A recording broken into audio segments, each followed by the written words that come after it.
dijelu imali premještaj. Zatim predstavniku županije, odnosno županijskog poglavarstva, magistru znanosti Mladen Bauk. Predstavnicima su organizatora, predsjedniku Hrvatskog geografskog društva profesora dr. Mladen Pagaša, predsjednika Matice Hrvatskog u Zadru profesora dr. Šimu Vladovića, zatim našega domaćina, rektora Zadarskog sveučilišta profesora dr. Antu Ugrešića.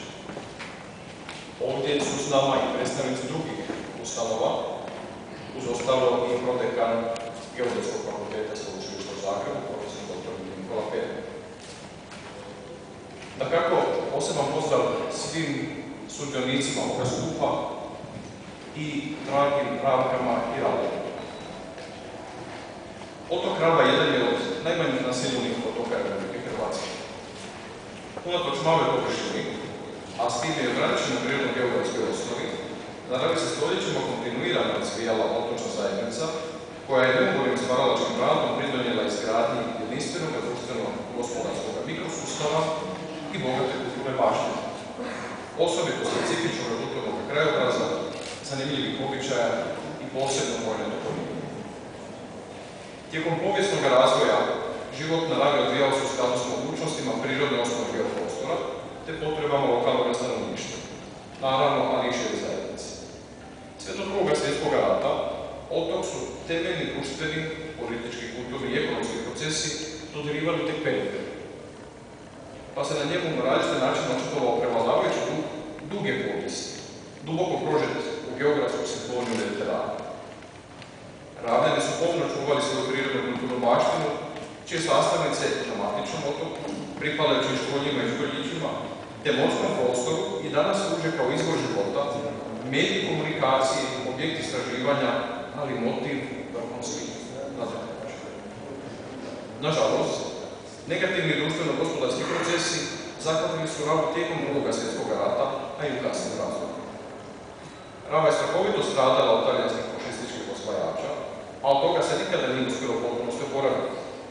Od tada su intenzivirani već postojeći procesi depopulacije i deagradizacije, koji su ozbiljno ugrozili opstanak stanovništva na otoku. Slični procesi znakoviti su dakako i za druge male i posebno okolno udaljene hrvatske otoke.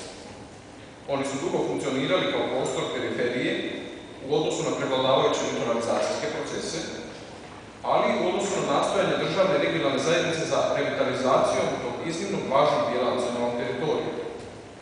Izloženi su dakako ponajviše takozvanoj tiraniji udaljenosti, kako je to slikovito za sudbinu većine svjetskih malih otoka istakao vodeći svjetski geograf otoka profesor Roy. Dakako, u novije vrijeme svjedoci smo ulaganja regionalne i lokalne zajednice. O tome svjedoče i nedavna ulaganja u infrastrukturu, međutim, svakako da bi skrb o tom otoku trebala biti mnogo bolja. Nažalost, koliko ja ovdje vidim, nema niti jedan predstavnik grada Zadra, a Rava pripada administrativno upravo u tome gradu.